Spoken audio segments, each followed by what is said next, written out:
حضرت عمر رضی اللہ عنہ دینی معاملات میں بہت ثابت قدم تھے اور بہت پکے تھے، یعنی دین پر کسی طرح بھی کمپرومائز نہیں کرتے تھے، اور بعض دفعہ ازواج مطہرات نے ان کی دین پر سختی کو محسوس بھی کیا اور رسول اللہ صلی اللہ علیہ وسلم سے اس کا اظہار بھی کیا، کیونکہ وہ بعض اوقات آپ کے گھریلو معاملات میں بھی دخل اندازی کر دیتے تھے۔ پردے کی آیات جو ہیں اسی پس منظر میں نازل ہوئی تھی۔ حضرت عمر رضی اللہ عنہ بعثت نبوی کے 6 سال مسلمان ہوئے تھے، اور اس وقت ان کی عمر صرف 27 ایئرز تھی، 27 سال کے تھے، یعنی ایک طرح سے نوجوان تھے، اور یہ نبی صلی اللہ علیہ وسلم کے ساتھ بدر، احد اور دیگر تمام جنگوں میں حاضر رہے، کئی چھوٹے لشکروں میں بھی گئے تھے اور بعض لشکروں کے امیر بھی بنے تھے، اور یہ نبی صلی اللہ علیہ وسلم کے ہمراہ احد کے دن جو لوگ ثابت قدم رہے تھے ان میں سے ایک تھے اور سابقون الاولون میں سے تھے۔ ان کی بہت سی فضیلتیں ہیں اور بہت سی ان کی خوبیاں ہیں اور ان کی شخصیت کے بہت سے پہلو ہیں، لیکن ان کو جو سب سے زیادہ چیز نصیب ہوئی ہے وہ ہے نبی صلی اللہ علیہ وسلم کی رفاقت اور آپ کے زیادہ تر قریب رہنا۔ جہاں بھی ہم دیکھتے ہیں کہ حضرت ابو بکر اور نبی صلی اللہ علیہ وسلم ساتھ ہیں، یہ فوراً وہاں ساتھ جانے کی کوشش کرتے اور ساتھ ہوتے۔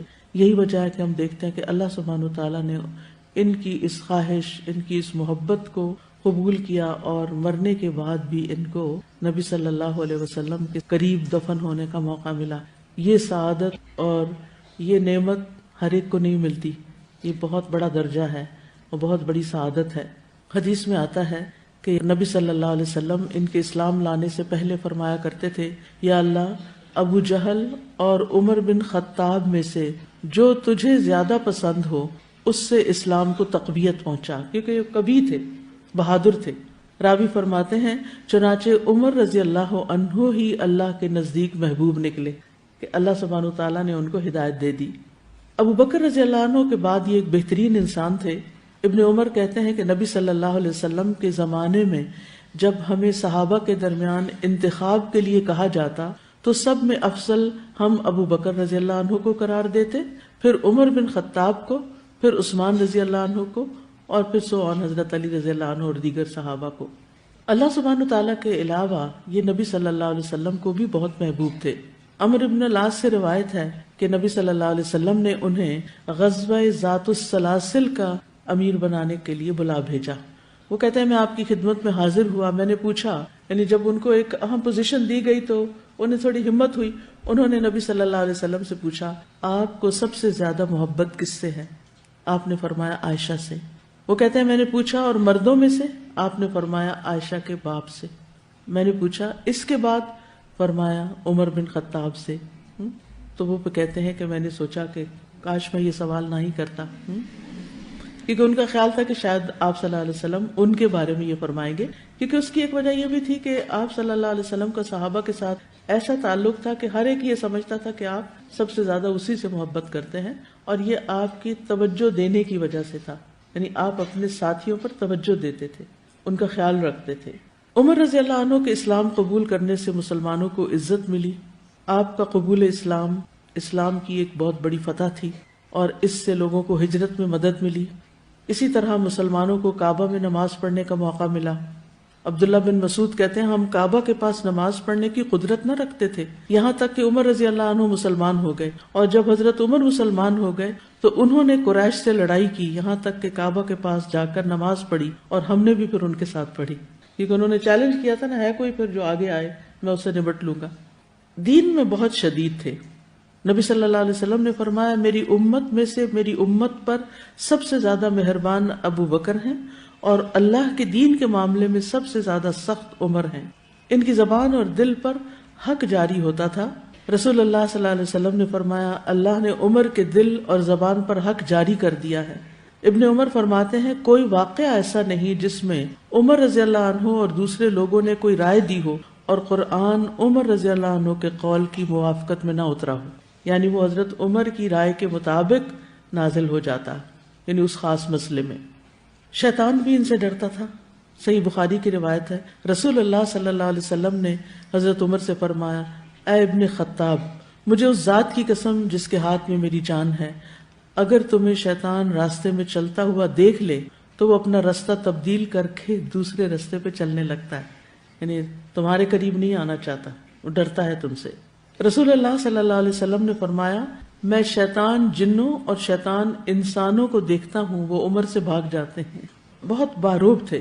ابن کثیر کہتے ہیں آپ اللہ کی رضا کے معاملے میں بہت منکسر المزاج تھے، کھردری زندگی گزارنے والے، سوکھی روٹی کھانے والے، اللہ کی ذات کے معاملے میں بڑے سخت، کپڑوں میں چمڑے کے پیوند لگواتے، اپنے کندھوں پر مشق اٹھا لیتے، باوجود اپنی ہیبت اور شخصیت کے گدھے کی ننگی پیٹھ پہ سوار ہو جاتے، اونٹ پر کھجور کے پتوں کی نکیل ڈالے ہوئے سواری کی، بہت کم ہنسنے والے تھے، کسی سے ہنسی مذاق نہیں کرتے تھے، لوگوں سے مذاق نہیں کرتے تھے۔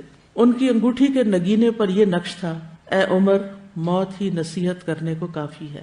حضرت علی رضی اللہ عنہ اور حضرت عمر رضی اللہ عنہ کے درمیان ایک اچھا تعلق تھا۔ ابن عباس کہتے ہیں کہ جب عمر رضی اللہ عنہ کو شہادت کے بعد ان کی چارپائی پر رکھا گیا تو تمام لوگوں نے نعش مبارک کو گھیر لیا، یعنی سب لوگ آس پاس آ گئے اور ان کے لیے دعا اور مغفرت کرنے لگے۔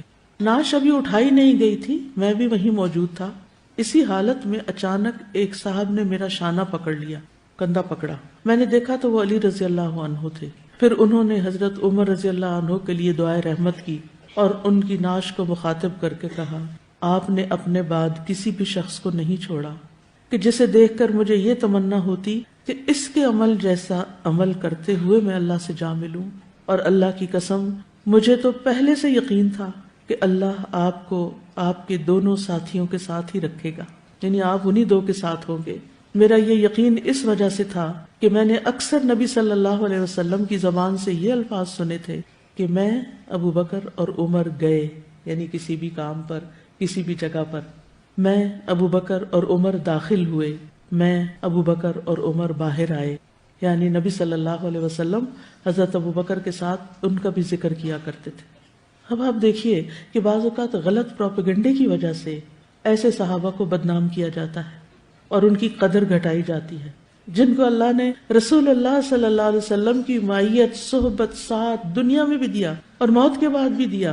اگر ان کے خلاف ہم اپنے دل میں کسی قسم کی نفرت رکھتے ہیں تو پھر کیا ہوگا؟ کیا جواب دیں گے؟ جس سے اللہ محبت کرتا ہو اور جس سے رسول اللہ صلی اللہ علیہ وسلم محبت کرتے ہوں، پھر ہمیں اس کے بارے میں کیا کرنا چاہیے؟ ہمیں بھی اس سے محبت کرنی چاہیے۔